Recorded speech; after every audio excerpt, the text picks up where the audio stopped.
Hey there, and welcome back to Hold and Modify, YouTube's most poorly produced, underproduced Amiga program. And today, yes, the Amiga 3000. Why am I highlighting the Amiga 3000 today? Well, that's because I have done four things to it. Four. What are those four things?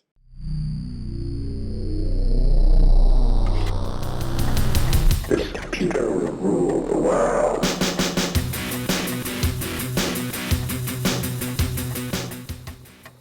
Of the four things that I've done, I'm convinced one of them has made this now one of my top tier reliable Amigas.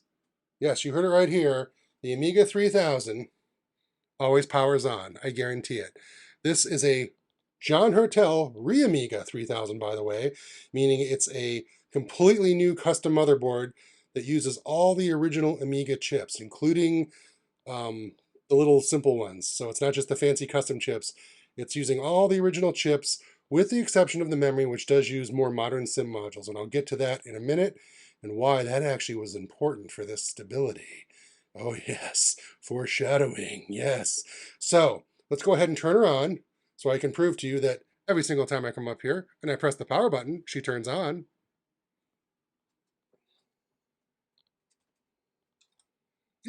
Look at that. Watch it. Power, boom, boom, hard drive. I wasn't lying.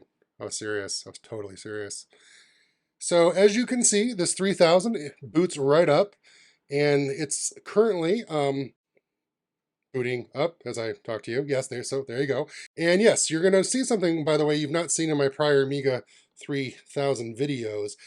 This Asus ProArt display. Now, don't get wild on me here. I didn't go out and buy some expensive Asus ProArt display. This is an old monitor. In fact, it even has VGA input on it. It's an old Asus ProArt, but wow, is it really great for displaying the RTG output and even native Amiga screen modes. Because it's 16 by 9, it does have a 4 by 3 switch, which I've got thrown on right now for these kind of VGA modes, but that 16 by 9 allows the native Amiga video to kind of map with inside it correctly if you can get the right settings going. So what are the four things you did, Q? Why is this Amiga 3000 now basically as stable as your Amiga 1200? So my Amiga 1200 and my 3000 are now in the most stable club. I should get them t-shirts, maybe buy them dinner or something. You two rock. You guys are awesome. Yeah, so if you watch my videos, I've got playlists. I have an entire Amiga 3000 playlist where I talk about the 3000 and all my ups and downs with it. And, some of my videos were a little moany and groany. Some of them are praising. It's been a multi-year adventure. It's been like a couple years, this 3000 adventure, but it's been completely worth it. And I'm telling you, one of the four things I did, I'm convinced it's the reason, because when I tell you what the other things are, you'll be like, those aren't going to make the 3000 more stable. That other thing you did, though, that's probably it. So let's get the camera set up over here so you can see the screen better. Okay, so this should be a little better for you. Now you can see everything. So one of the things I'm going to do is, here you go. This is, like I said, the nice, beautiful 800 by 600 RTG. That's the first thing I did. So I told you I did four things. The first thing I did was install the Picasso 4. So the Picasso 4 is now back in here. And sure enough, if we go to Workbench and we go to Preferences, you will see over here in screen modes, I've got Picasso 800 selected 24-bit. And what does that allow us? Well, it gives us this nice, clean, stable RTG image. But of course, we can go to Eyebrows. Let's fire up Eyebrows. And what you're seeing this, by the way, this 3000, just to remind you, does have a Phase 5 68060 in it. So it's got a nice, speedy processor, and it's got plenty of RAM, 142 megabytes up there. And of course, we got all our chip RAM because we're using the RTG. But yeah, you can see here, it's nice and speedy. It does a great job. Love it. Click on a couple different things here. So what's the second thing I did? The second thing I did isn't as exciting. As I installed, like you saw in the Amiga 4000, as I did in the Amiga 4000 video, I installed the 3.2.2 ROMs and then installed 3.2.2.1 Workbench. So the Workbench got updated. PyStorm 32 Lite. Where did you get it? Suggestions? We'll probably check on the internet would be my guess, right? Just like I do, like we all do. But I just wanted to get something on the screen for you as I'm talking, so you're not just listening to me talk and watching my hands do this all the time.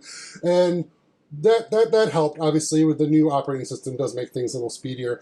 But don't worry, I like my classic Amiga modes, by the way. Yes, eyebrows, I do wish to quit. Thank you for letting me know, and thank you for exiting. Anyway, Lightwave. So when I launch Lightwave, it's going to open up a native Amiga screen. So this is now a native Amiga ECS screen. And yes, if you get close or you look pixel peep, you're going to see jail bars coming out of the native Amiga output. That's just the way the old gal is. Don't give her crap for that. That's just how it is. The Picasso runs at higher refresh rates and kind of cleans some of that stuff up. But yes, Q, why don't you just run Lightwave using an RTG screen mode, you dork? Well, I don't do that, and I've explained this in prior videos, because if you go to make a Lightwave preview down here, wireframe, and you make the preview, if you go to play it under RTG, you don't get anything up here. It doesn't play anything. You just get like an empty screen.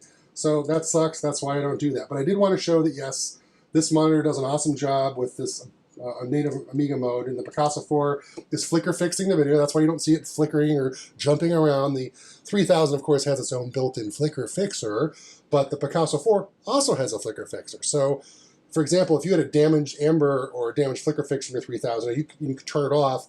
If you had a Picasso 4, you'd still get this nice, clean, flicker-free video. Okay, so Picasso 4, you installed the Amiga ROMs. That's 2 things. You said you did 4 things, Q. What's the third thing you did? I fixed the Alt key on the keyboard. I had a bad Alt key on my 3000 keyboard, and I fixed it. You serious?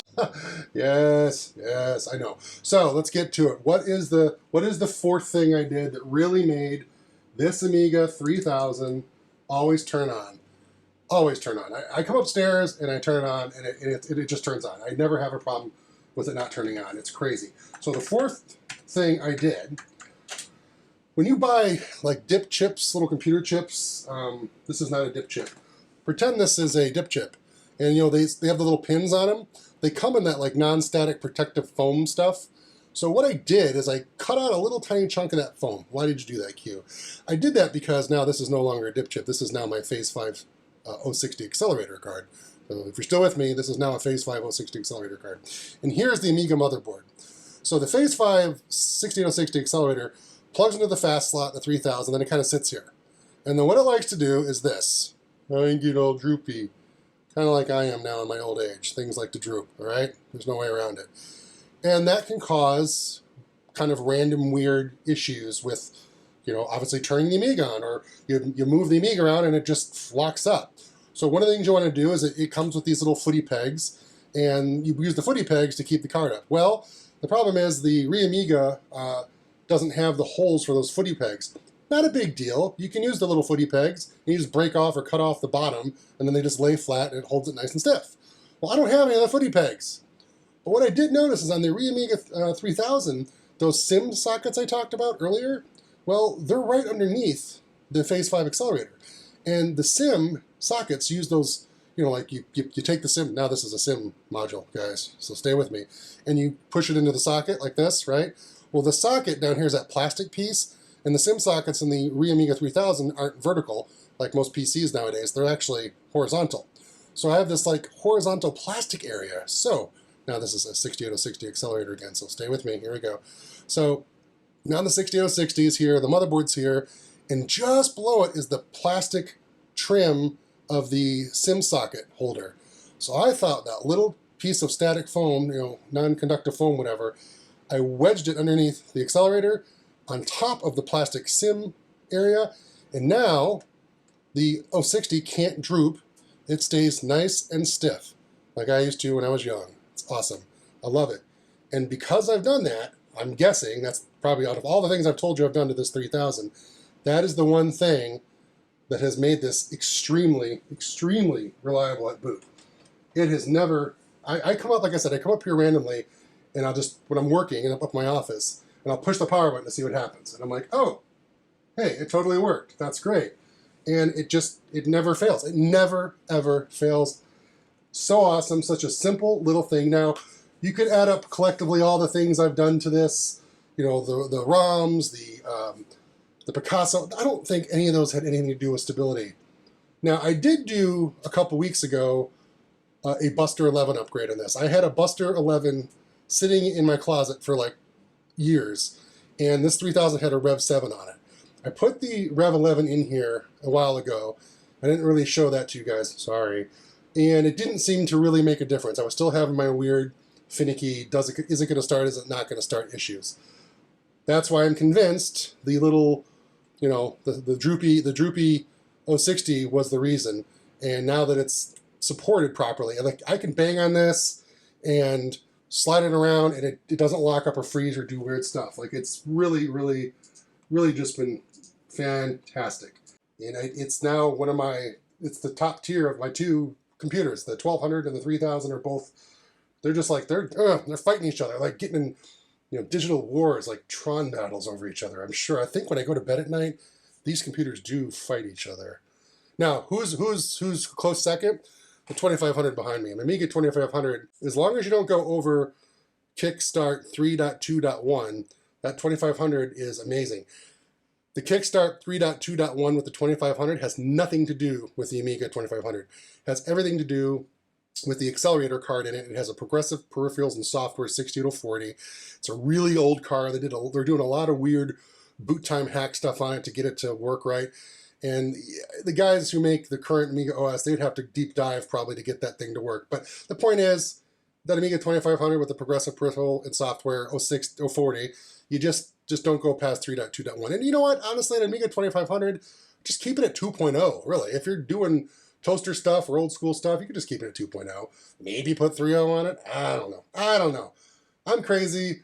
I have Amigas with stock setups, but I do have Amigas with all these upgraded setups because that's part of the bug. It's even back in the 80s, I was doing the same thing. I was looking for upgrades, looking for mods.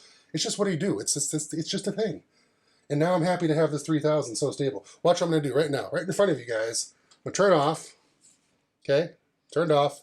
Don't be afraid of the blackness. You have not died. All right, we're going to go ahead and turn it back on.